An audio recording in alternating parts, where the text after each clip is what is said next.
Uh, this is going to be a message on why should Christians believe in the Christian Israel message. And today I have Dr. Everett Ramsey. And so this is my channel. It's angloisrael.com. And my channel is Rev9 Video. And I'm David. I'm the one shooting the video today in Skype for us. And we're going to have this up. This is near the end of August. So let's go over to Pastor Ramsey, and hello, Pastor Ramsey. Hello, Dave. This is actually, I think people should know that you are a doctorate level knowledgeable person. You're Dr. David Ewing, and I consider you a personal friend as well as a colleague in the theology of Christ and the Christian Israel message. And I'm looking forward to this message tonight because I was a pastor in a Christian church for many years, never heard of the Christian Israel message. And when I did, I thought it was crazy, but now I know it's the truth. And you really can't understand the Bible until you know this message and have the whole message of God before you. So I think it's the only theology that encompasses the whole purpose of God. If you ask somebody, what is the Bible about? The average Christian can't tell you what the message of the Bible is. But the message of the Bible is very clear. It is God who has brought into this world his people, I'll call Adamites. And through Adam, he came to, of course, to the flood and destroyed most of them at one time because of sin. But then he called Abraham, Isaac, and Jacob Israel, and Israel became his elect. And they are exclusively his elect for covenant relationship. And if you don't understand that part of the message, you lose the entire effect of the New Testament and the Old Testament. It started with Adam, and of course, you're going to deal with Mount Sinai, and that's an interesting and exciting story. And I'm looking forward to hearing you talk about that. Yeah, that'll be my next video series. There's a number of things I think that people actually don't know about Mount Sinai. But this Israel word really kind of started there when Jacob's name was changed to Israel. And in my Bible, it says it means power with God. But each Bible has a slightly different rendition of that. What would you say that Israel means? Well, Israel does mean power with God, but it means to rule with God. Right. Adam was to rule with God. He failed.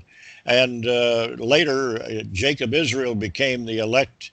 God made a covenant with Abraham that was unconditional, and you'll probably deal with that too. But that unconditional covenant with Israel and with Abraham's stock is still in vogue, and it's not the people who live in the Middle East today. It's the people who are Christians, who are of the Anglo race. Your title of your website is very apropos. And people need to learn that this message is God's message to his people. Right. Well, to me, that is the most important thing. And of course, I'll talk about from my angle, the fact that the Israel people believed in Yehovah, which was Christ. And that's, I think, is my main thing that pastors miss, is that it was that was the whole thing. Israel people had power with God because they believed in God, but the God that they were believing in was the same entity we call Christ in the New Testament. And then in the New Testament, Christ says that he's teaching them about himself from the Old Testament. And basically, Luke 24:44, that's the main thing. But that's actually repeated multiple times. So Christ is teaching all these prophecies from the Old Testament. That's basically what he taught in the New Testament. Absolutely. And he said, if you can't believe Moses, you can't believe me. That's so it. If you can't believe Moses and the prophets, and so if you can't tie the two, the New and Old Testament together, that's the problem with modern day Christianity. Right. They want to throw out the Old Testament. You can't teach one without the other because they both are intertwined. You have 300 quotes back to the Old Testament from the New Testament. Plus you have 3,000 cross references, which a lot of that could actually be quotes. I mean, most of the New Testament could actually just be quotes instead of the way it's written. Yes. And one of the problems with modern day Christianity that doesn't believe in the Christian Israel message is they've robbed God of his sovereignty. They're telling us that God cannot make a choice as to who he wants to redeem or who he wants to love. And yet the Bible is very clear over and over, many, many times, that he made a choice, that he loves some and hates others, and that he doesn't love everybody. So the Christian Israel message brings the truth of scriptures to the sovereignty of God. And it deals with God's sovereignty in dealing with Abraham, Isaac, and Jacob, Israel in both the Old and the New Testament. And it's the only theology that deals with this subject of God's elect and identifying who they really are. Yeah, amen. Well, give us some examples if you're going to start, with Adam. Give us some examples of how we would prove up that message. Well, the way we prove it up is that over and over, Moses wrote in his books, Genesis through the 5 books of the Bible, the Old Testament. He talks about God choosing Israel only, or that he had given them special place only. He didn't say that about everybody in the world. And I realize that there are a lot of people want to try to say that all races came from Adam, but it's not true. And Adam is a special person. He was created in chapter 2 of Genesis. It says that God breathed into him a spirit. And it wasn't just air to make him breathe in and out. He breathed the Spirit of God into him and a place for that Spirit. And God was going to dwell in him and rule through him. And when he sinned, that postponed things, and things got delayed. And eventually the Adamite people generated and degenerated to the point where the flood was given. And when that was over, he came back again and said Shem is going to be the line for the covenant. And out of that Shem line came Abraham, Isaac, and Jacob. And in the New Testament, every single book in the New Testament was written to Israelites. It was not written to everybody. It was written to Israelites. He said, I've come to redeem my own. I've come to redeem my people. I've come to redeem Israel. And so he didn't say I came to save everybody and love everybody, but those that were under the law. And that's one of the keys Paul talked about, is that he came to redeem them that were under the law. And the only people I know of that were ever under the law was Adam and Abraham, Isaac, and Jacob, Israel. And I don't know any others that have been put under the law of God, at least not in the scriptures.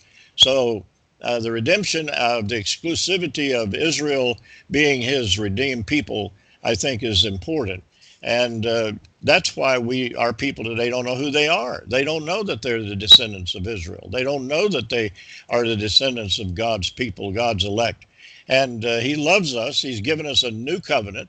It's an unconditional covenant, just like Abraham had. And he's going to bless us and protect us and watch over us. Yes, we can sin. And yes, we can lose our blessings. But he can no longer sell us out into another country, into the wicked. He's taken that part of it out. And we are either going to be blessed, or the people that try to ruin us are going to be hurt. And that's the important message that God's people need to know. We live in terrible days. We're hearing all the news that's going on about all these people doing these terrible things, and our nation is in such trouble. And it's because God's people have not lived right and not raised their children right. But we have God's promise that he's going to make things right. So I have great faith in God and in his ability to make things right. Well, let me elucidate a couple of things you just said. You know, in the New Testament, we have this idea of being born again, which some pastors say, which really means born from above. Right. But isn't that the whole idea of what you just talked about with Adam, is that he was given the Spirit? So it's this Spirit which Christ talks about after he leaves. He talks about the Spirit, and that born from above, or born again, as people try to say, is people who have that Spirit, born from the Spirit, which was the concept of Israel people having power with God, is that they're given that Spirit of God, right? Amen. Okay, go ahead. Go ahead. No, go ahead. The way to prove up the other things you just said about Abraham, Isaac, and Jacob is that all through the Bible that context, Abraham, Isaac, and Jacob, is mentioned over and over and over again. And not just in the Old Testament 1,000 times, but when you go to the New Testament, not only are there a number of mentions of Abraham, Isaac, and Jacob, I've got a whole chart on that, but there's also a mention of other racial terms like kindred. We know kindred in Acts, and men of Israel, children of Israel. Well, I created a whole chart just to make it easy for people. Let's just bump over there real quick, and I'll show you my chart. I've been working on this thing for a long time. It's called topical cross references, but this is the chart I'm going to use to prove up the point that you're making right now. Is that all through the Bible we have all these terms which all cross-reference back and forth to each other, but all only relate to Israel people. Right. Now, the 12 tribes they're really kindred tribes, and I've made up my own little acronyms here. You just mentioned Abraham, Isaac, Jacob, and there's my acronym. But however, these are other terms like aforetime. The angle stone is used in some translations versus headstone. Okay. The anointed people. When you talk about the Ark of the Covenant, that only applies to Israel people. Right. When you talk about the assembly or congregation of Israel or congregation of the saints, that only applies to Israel. Absolutely. And that's translated as church in the New Testament. Absolutely. When you talk about the blessings and the curses, that only applies to Israel. It can't apply to other people. The book of life or lives only applies to Israel people. Children of God only applies to them. Of course, children of Israel, children of Jacob, children of Zion. When he chose people, if he chooses the chosen, made a contract with people, the cornerstone, the covenant, the elect, the election, figs, olives, grapes, vine, the vineyard. You see, all of these terms can only apply to Israel people, Old Testament and New Testament, although there's some really good ones about this one here. Look at this. Formed, foreknew, foreknow, foreknowledge, foreordained, foresaw, foretold, and foreseeing. All those terms are used throughout the Old Testament and New Testament, however, only in the context of the Israel people. So you see, I've got this long list of terms, and all these terms all throughout the Old Testament and the New Testament only cross-reference back and forth to each other. And then I'm basically going through the whole Bible, and right now I couldn't tell you how many pages I've got, but probably about 40. And then I get up into the New Testament, and then I've broken them down by book, and I'm still working on this part here. But these are all important terms that only apply to basically to Christian Israel. And then I point out that there's other people of Israel who didn't accept Christ. That's my whole point. Right. Well, yeah, you've done an outstanding job in that area, and I hope people will take the time to study your website and look at those notes. But it just confirms that God is working for His people. He's doing everything in history and in prophecy. Everything that's done is for His kingdom through His people, Israel. And the word Israel doesn't mean that little country in the Middle East today. That is not what we're talking about. We're talking about those multiplied tribes that became multiplied millions, as God promised to Abraham, Isaac, and Jacob. Their seed would become as the sand of the sea and would become as the stars of the sky. Well, there's nobody on the earth, there's no tribes anywhere that can claim that kind of popularity or population except the Israel people and the Israel tribes. And they are the people that populate what we now know mostly as the Christian nations. So the Christian Israel message is that conclusion that God is working through Christianity, through Christ, to redeem His Israel people, which are the descendants of Abraham, Isaac, and Jacob. You got somebody behind you, maybe a worker. Yeah, I got. He walked in. Yeah, he did. All right. Yeah, so you might want to mention to him that we're on live. At any rate, yeah. So I just switched back over to your channel. I want to make a mention that if they go to YouTube, and actually you have a domain that just comes here. It's called God's Covenant People. Right. And if they type in godscovenantpeople.com, it will just come directly to your channel. And that's the easiest way, because these new channels all have a bunch of gibberish in them like that. up there right, at the top. So it's better to okay, remember that. And we are putting your videos up at least a couple a month, and we're just trying to fill in the blanks here with this right. one and others, so you can get at least one a week up here on your channel. But you've already got some really good ones here, and people can go back. And then why don't you tell them a little bit about the conference, because we've only got, of course, up to the 2019 God's Covenant People Conference, but you've got a 2020 conference coming up next year. So why don't you just mention that to them? Yeah, well, I first of all, before I do mention that, and I will, it leads into that. Brother Jennings has a conference in Tulsa every year. It'll be the last weekend in September this year, and they've asked me to come and preach. So I hope people will plan to come to that. But the national conference we have every year in Branson, it's called the Homecoming Conference for God's Covenant People. And it's grown every year. We had 2018, 2019. And we're expecting many more next year. Everywhere we go, people are excited about being able to come. And the people who have already come have promised to come back. So I'm expecting that. This year we had the same speakers coming, I think, for the most part. We have Brother Dave Barley from America's Promise. He just recently had a stroke. He is doing better. Looks like he's going to get to go home here pretty soon. And we have Ron Poach out of Atlanta. We've had Brother Jennings out of Tulsa. We had myself. We had Brother Don Elmore out of Kentucky. We're also inviting a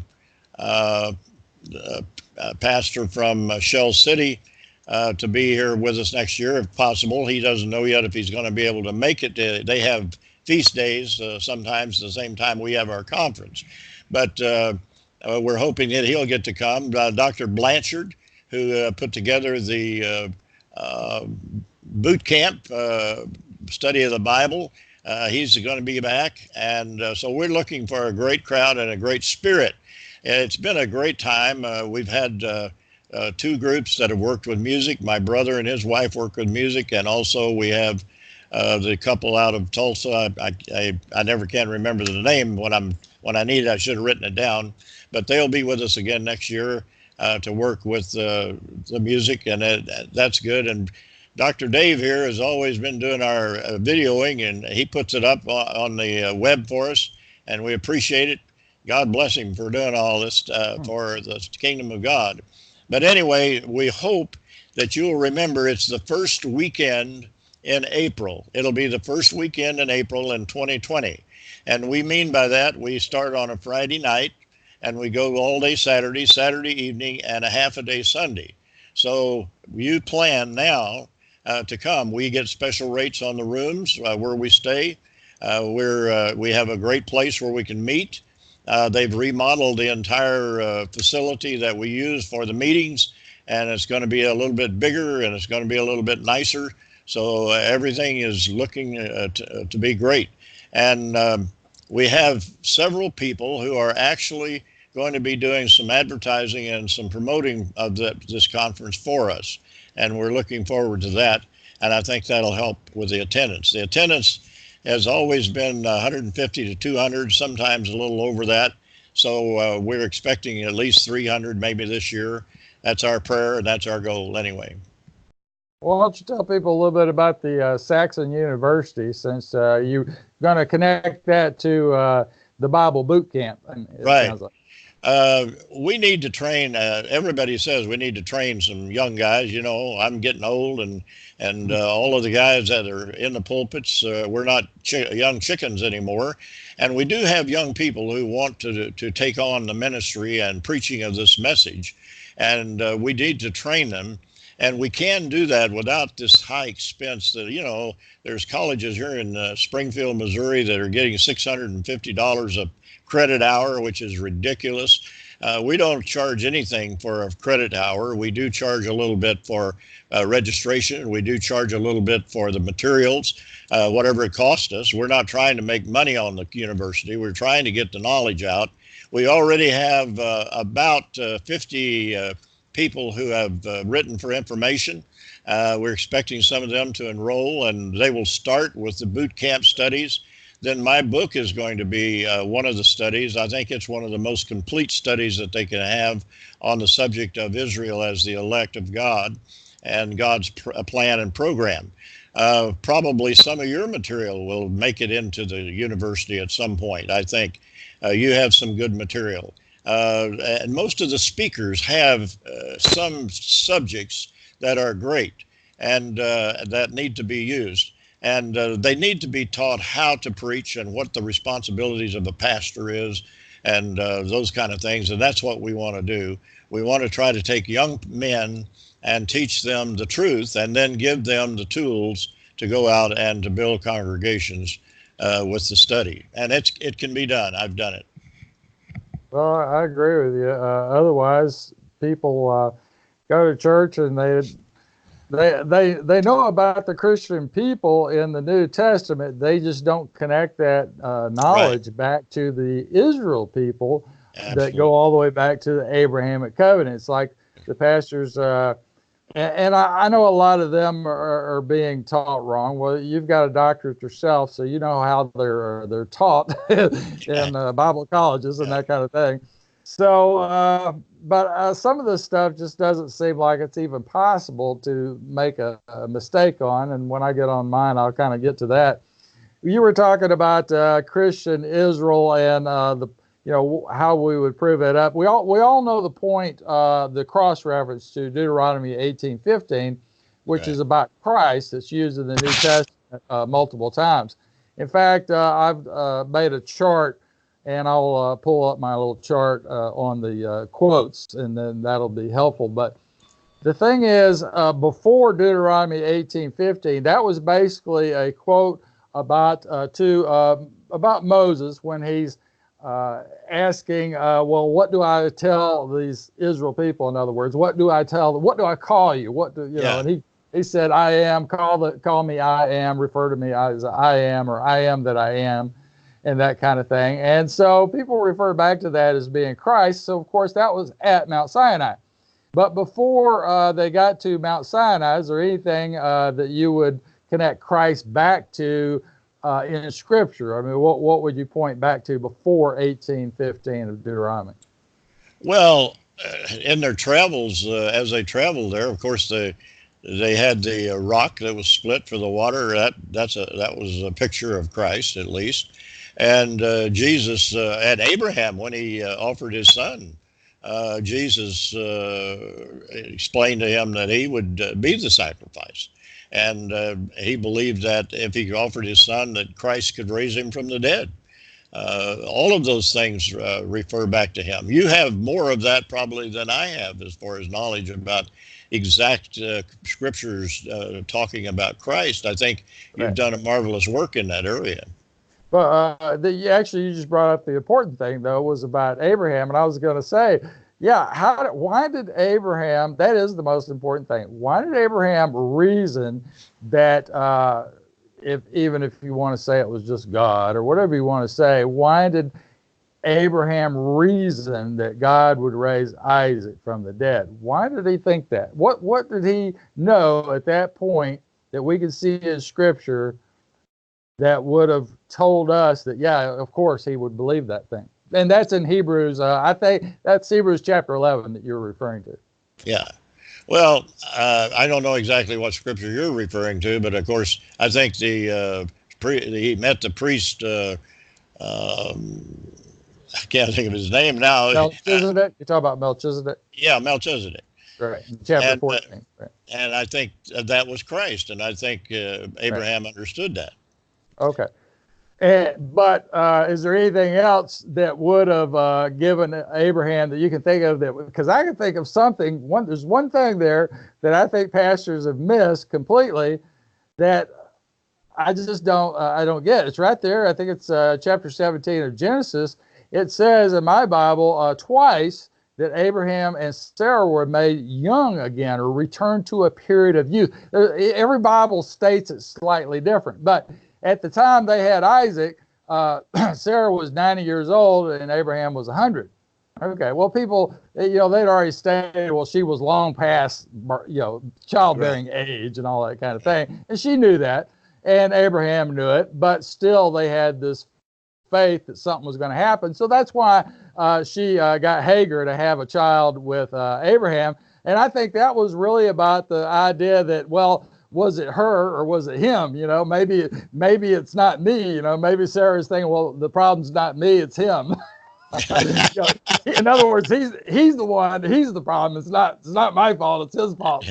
I'm doing my part. Yeah.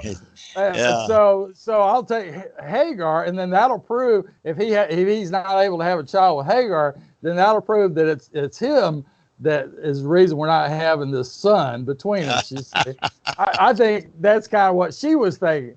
However, after that whole blow up there with the child, Ishmael and all that, it says that they were made young again. Okay.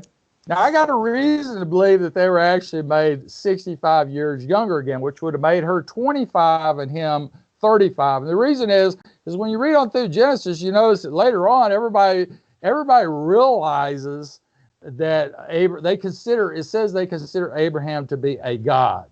And the reason, of course, is they've seen all these blessings that he's been blessed with, but I think that all kind of revolves around him having a child, because he was 100 years old and he had a child, and Sarah was 90 and had a child. But I think they had to have actually been made physically young again. And here's my whole reason. Because if you go on past there, I think it's chapter 20, you notice right before they have Isaac, they go and meet the king Abimelech. So they're at this king Abimelech, and of course he has this vision, is told not to touch Sarah and all that kind of thing. But the point is why would this king Abimelech want to have Sarah as a wife or a concubine or any of that kind of thing if she was 90 years old? I don't care what she looks like. If she was 90 years old, why would he? There's no way he would want her as a wife. That's impossible. There's no logic. Zero logic that Abimelech would want Sarah, right? That's a good point. Yeah. I never had thought about that. Never have heard that. But since it says they were made young again, and then it says that Abimelech. Where does it say that? I don't know. That's chapter 17, 14, I think, is one of those. It says it twice there within a few verses. It says they were made, mine says return to a period of youth. Some said young again. Each Bible states it slightly different. But right there in chapter 17, twice, there's a double witness that says they were made young again. And then right after that is where we see that this young king Abimelech wants to have Sarah as a wife or a concubine, either way, and she's 90 years old. Well, no, there's no logic that anybody can come up with that would say, yeah, this king, 30 years old king or however old he is, would want a 90-year-old wife. He'd be the laughing stock of his kingdom if he was. You see, it's impossible. It's impossible. So I think that exactly what it says is what will happen. And then that resolves the problem of how Abraham reasoned that God would raise his son from the dead, because he'd already been given an example, and the example was that he was 100 and now he's 35. Well, I don't have an argument against that. Obviously. So from Abraham's idea, what I'm saying is, from Abraham's reasoning, now he can reason, well, if God can make me young again, and now I'm 35, or regardless of what he's thinking, but he's young again, he's having a son. If he can give me a son at 100 and make me young, then he can raise Isaac from the dead. That's logical. Yeah, that's perfect logic. So there's no faulty logic in that. And I think that if you just read it the way it says and believe it the way it says, then that makes perfect sense. Yes. Well, it's a good point. Very good point. And I think there's so much truth that when I came to understand this message, it just opened the Bible up in a way that I'd already gone through seminary, and I had 2 doctorate degrees and a master's degree, and I was not taught this message, and the Bible had a lot of things that I couldn't understand.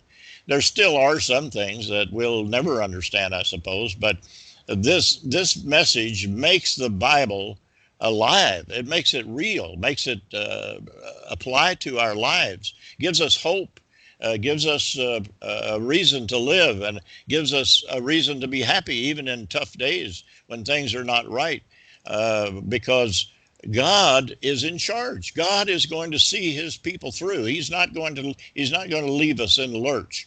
And it's not going to be by the rapture either. It's going to be by making us into a kingdom of people who are going to rule with him. That's the way it's going to happen. Yeah, exactly. But the most important thing about what you just said is that these chosen people you're talking about are Christian, they're Israelites, Right. because it's a fulfillment of prophecy, like you said, it's really from the Abrahamic covenant, even though it starts at Adam. It's really from the Abrahamic covenant, because that's what connects all the way up to the New Testament, and all that's quoted, and I've gone through that extensively. But the point is now it's actually all those prophecies you read. There's prophecies in Genesis we should talk about, but from Genesis forward, all these prophecies from the Abrahamic covenant forward are fulfilled as stated if there was a group of Israel people who believed in Yahweh. And I use the term Yahweh because Dr. Miles Jones, which is a PhD in language, he was the one that found that written on rocks in the area of Mount Sinai, which is in Saudi Arabia, which most people should know that by now. It's been on TV. And they're building a city there, and they've actually built some things real close to Mount Sinai. They're already doing things there. It's amazing.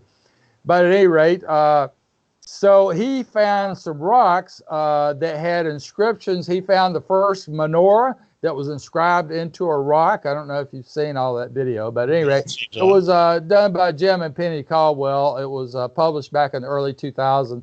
And but basically, they got their idea of where to go to from Ron Wyatt. So really, the credit starts back at Ron Wyatt back in 1984, and the churches had this idea that Mount Sinai was over there. And the real thing is why is that significant today? And that's what I'm working on. I'm working on a whole. So if you want to switch over and talk a little bit about what I'm looking about and how that fits back to Christian Israel, I've got some documents pulled up. And by the way, there's my channel, Rev9 video. And some of the stuff we want to talk about is Gentiles or Israelites. I've just finished up a three video series with Eli James explaining why Gentiles, the word Gentiles has to connect to Israel in almost all cases. And I've done a more extensive version of that on my channel as well. And then we have a video of you and some others over here with Paul that are in my playlist. And that's what people need to look at besides my videos. They need to go over to my playlist. But I'm working on this document called The Significance of the Real Mount Sinai to Christian Israelites. And by the real Mount Sinai, I mean the one in Saudi Arabia. And I can prove up, I think beyond a doubt, that the Israel people, Moses specifically, when they came out of in the Exodus, they went across what we call the Gulf of Aqaba, which was just called the Red Sea back then. And all that's been found. It's all in video. And we, like I said, we give credit to Ron Wyatt. But beyond Ron Wyatt, there's at least 10 other people that deserve credit for finding different things that prove up this message. And there's some current video being made. There's people there right now shooting new video, which is going to elaborate on that. The good thing about the newest video is it's all in high def. Some of it's in like 4K drone footage. There's some real high quality stuff coming out.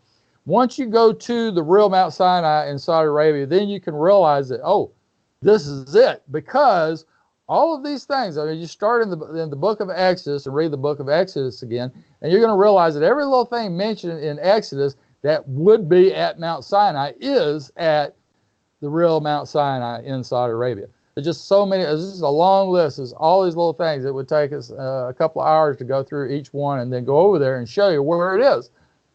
But the important thing about this, the other part of this is I came into some conclusions when I was studying this stuff. I started, of course, back at Genesis. Well, I really kind of went from Exodus, and then I backed up into Genesis to see if there was anything in Genesis, because I'm looking at all the cross references. So when I get up to, let me scroll down, I'll show you what I mean. When I get up into my chart here, it starts at Exodus, okay? And then I go in here and I put cross references, for example, see? So right there at the very beginning in Exodus, you have some of these cross references, and actually this Acts 7:30, this is actually about Christ. The angel of the Lord in the burning bush, that was actually a cedar bush. It's still there. Yeah. And that was called, a lot of people use the term Yahweh, but it's actually Dr. Jones, which I didn't get to. He said the proper way to pronounce that would be Yahweh, and it's the same word that we get Jehovah from. It should be pronounced Yahweh, and it just means I am. But this I am is actually mentioned back here in Exodus before, actually I got it right here, Jehovah Almighty God, pronounced Yahweh, per Dr. Miles Jones, okay? So I've got these, I look up all these cross references, and then what that did is it brought me back to some realizations that back here in Genesis, this El Paran, which is by the wilderness, and you remember this is where Hagar went to. When you start looking up this land of Paran, wilderness of Paran, where Mount Paran is, it's in Arabia. Okay. And if you just follow up everything about Paran, you'll find that the area is right around Mount Sinai. Okay. And I concluded my notes below that Mount Paran is actually Mount Sinai. It's the same mountain because it's called the mountain of God. There's only one mountain of God. It's either Mount Sinai or it's Mount Paran. Yeah. Right.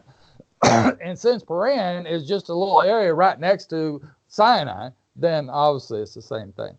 Right. Good. Yeah. Yeah. And as you're going through here, I've got a number of other pieces of logic, which I'm going to teach in my next video. But then I went down, I talked about Hagar. And if you remember this Jehovah Jireh, which is the way people state it, which means the revealing Yahweh will be seen in the mountain of Yahweh. Again, that's Genesis 22:14, you see. Well, there's that Jehovah, which is Christ. Yeah. That actually comes from Deuteronomy 18:15.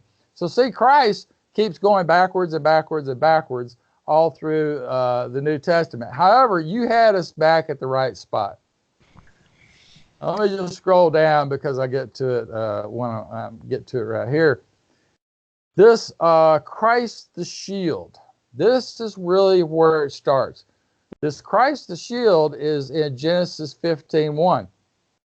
And he says, I am your shield and your exceeding great reward. Well, that was Melchizedek speaking, but Christ the shield, which is who's speaking there, that's Christ the rock from 1 Corinthians 10:4. Everybody knows the concept of Christ the rock, but they have never been told Christ the shield. That is actually, should be the cross reference to the first verse of the New Testament. Christ the son of David, Christ the son of Abraham. Where's Christ the son of Abraham? That's it. It's Christ the shield, which is Christ the rock, which is Christ the scepter of Judah in Genesis 49:10. So right there in Genesis, you have Christ mentioned multiple times, and that's what I'm going to get into in my next video on this. But it also comes from Acts 3:20 and 7:36 through 38 in Acts, and Christ himself uses that in John 1:21 and 29. Oh, and John 5:46. So I am your shield and exceeding great rewards. Christ promising himself as a redeemer for Abraham's posterity. Now, that is what Paul's telling people over in Galatians 3:16. Right. And if you have a cross-reference Bible and look that up, the first verse of the New Testament up, you'll see it goes to Galatians 3:16, but it doesn't go back to where it should go back to, which is, Genesis 15:1. And when you go over there, you have Paul explaining that, Christ was promised first. Then the law came 430 years later. So you have a lot of people look at that and say, well, no, that couldn't be because it doesn't fit, you see. But yes, Paul was correct. Christ was promised. Christ was the whole thing that all these people were waiting on to come.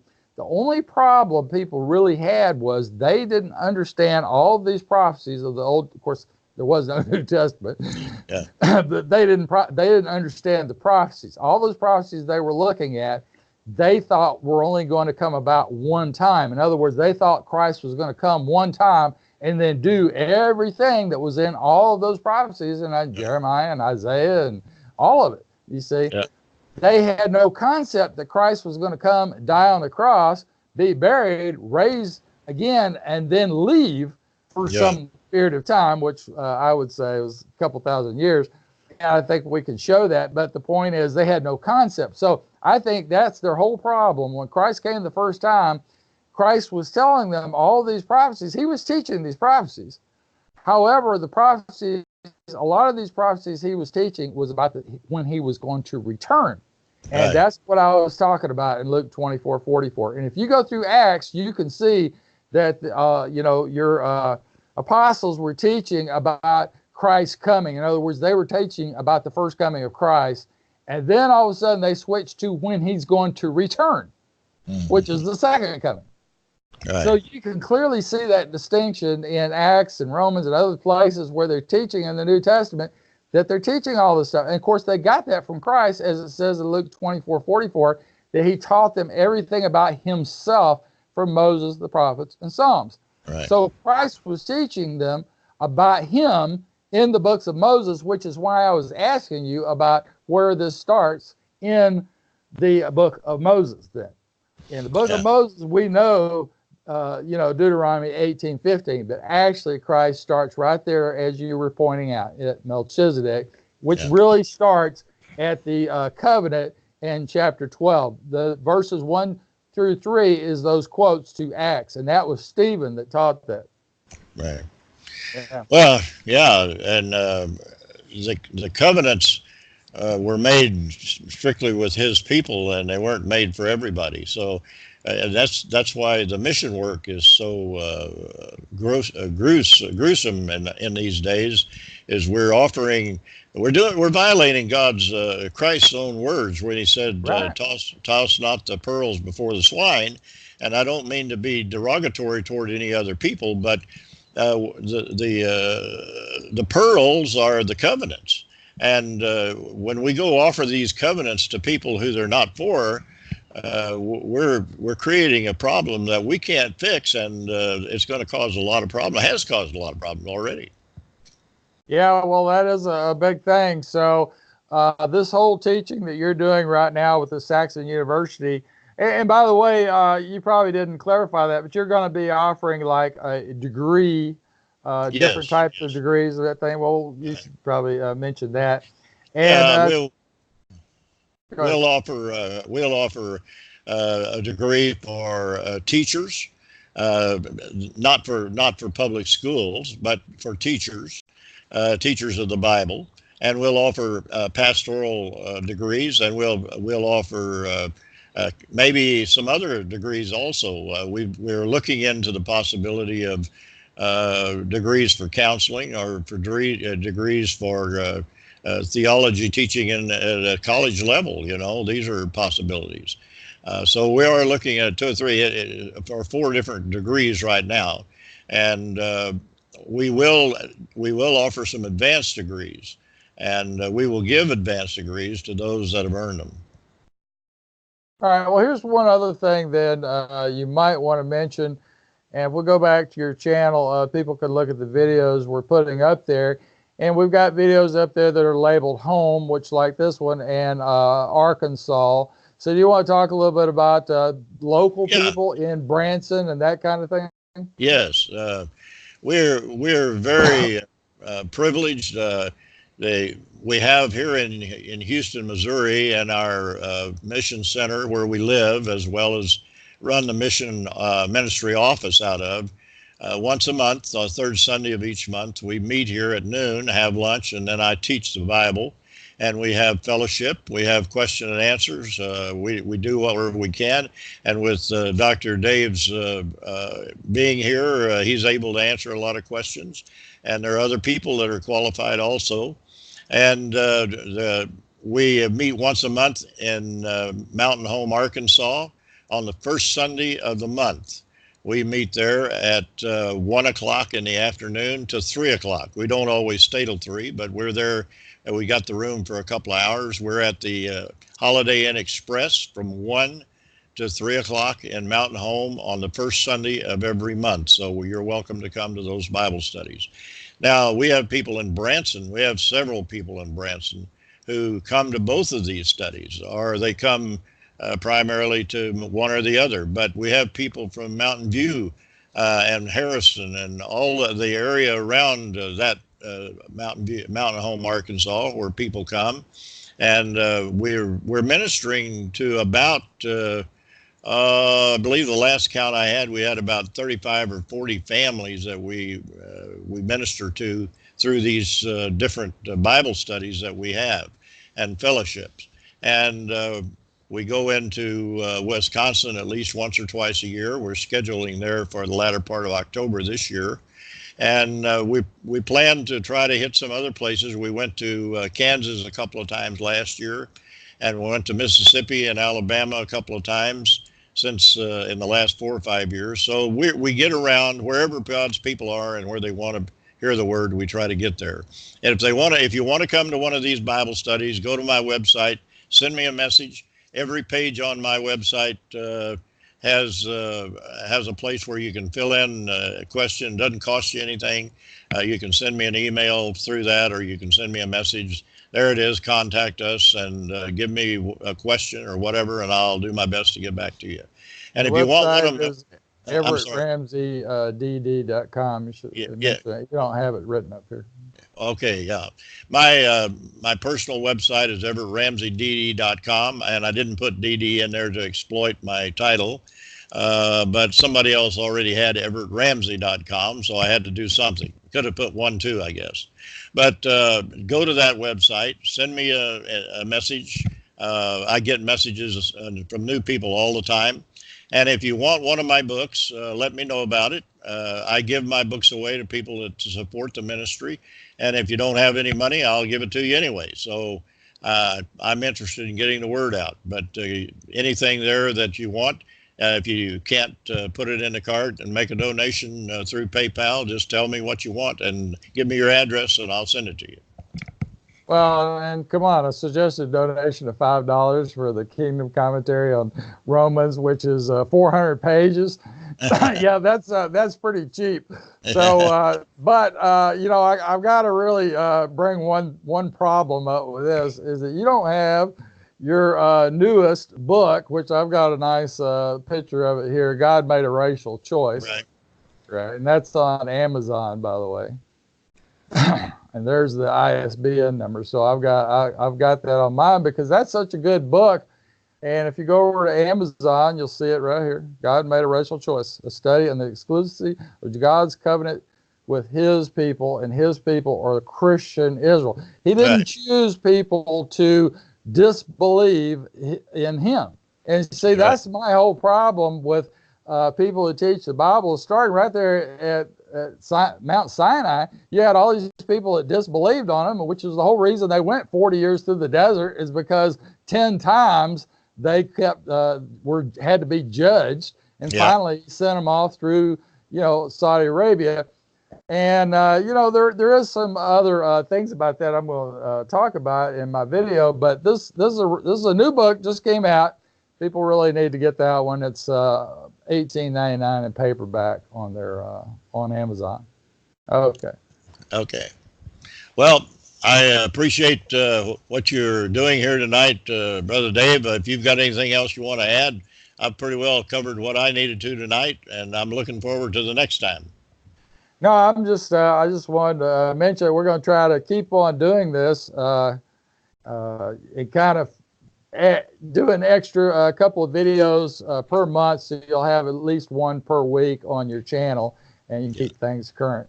Yeah, that's good. Well, it's good to keep up with people what you're doing, because when the videos you're doing now are just teaching, you're not really talking about like you brought up the Saxon University and where they can come and meet with you and all this kind of thing. You don't really ever get much chance to cover that. So these other videos are going to keep you up to date with the people who are watching your channel. Right. And Well, all we really ask is people to send out that link to your channel to other people, your website, your channel, and so forth. yeah, right.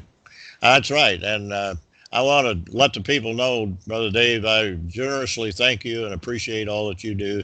You give your time and your equipment and everything. And you've been a blessing to this man and this ministry, and God bless you for it.